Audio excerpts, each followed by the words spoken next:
AP, New York shoppers at the Bryant Park Holiday Market in New York City were in the festive spirit on a weekday evening in early November, far before Black Friday. People bought hot apple cider and gingerbread cookies from the vendors selling candles, and ice skaters performed figure eights around the rink in the middle of the market. After 2 years of pandemic holidays during which more money was spent online, customers are once again thronging the aisles of stores and holiday marketplaces. Small businesses claim that, both emotionally and financially, it is starting to feel a lot like Christmas.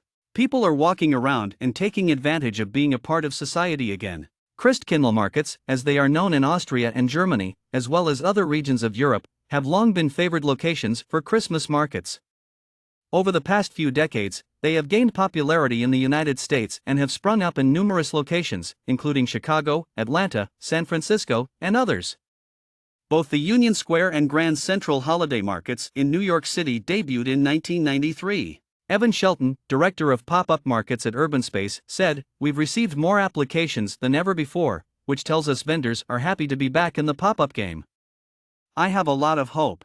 According to Shelton, foot traffic has risen marginally from last year so far as tourism is getting better. Tourist numbers are still below those of 2019, but the industry group NYC & Company projects 56.4 million domestic and foreign visitors by the end of 2022, an increase of 30% from the previous year. Since 20% of annual sales can be attributed to the holiday shopping season, this is encouraging for small businesses. "Holiday stores are quite helpful to us," she remarked. "We see countless numbers of consumers and receive a ton of fresh counsel, suggestions, and endorsements." After a trying couple of years, the markets are a pleasant break for several small enterprises. Breezy Hill Orchard owner and operator Elizabeth Ryan claims that her revenue fell by 80% in 2020 as a result of the initial emergence of COVID-19 in Stottsburg, New York. In addition to being a stalwart at the Manhattan holiday markets, Ryan, a founding member of the Union Square Green Market, also sells cider donuts, and gingerbread cookies there. With the aid of a strong apple crop this year, she claimed that her orchard has largely recovered. But she gets a much-needed revenue boost from holiday markets. Holiday market preparation requires a lot of work because many small businesses must transport their products from a great distance and spend a lot of time staffing their booths. Ryan travels nearly every day to his farm, which is located 100 miles north of the city.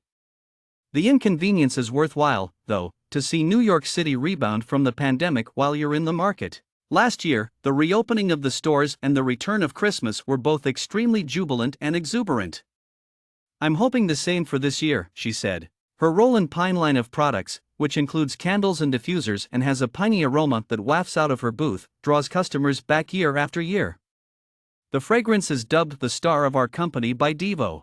"We are a feel-good item for less than $50, she claimed. "Personally, I would pay $30 for a candle. It's not like buying a couch for $10,000 or anything. I haven't really noticed much opposition." The majority of soap and paper factories' sales are at wholesale prices, but selling products at markets at retail prices adds to the company's earnings. "We compare our numbers every year, and we're off to a great start, so we're hoping for a great year. So, yes, I believe it to be good. It appears like things are returning to their original course."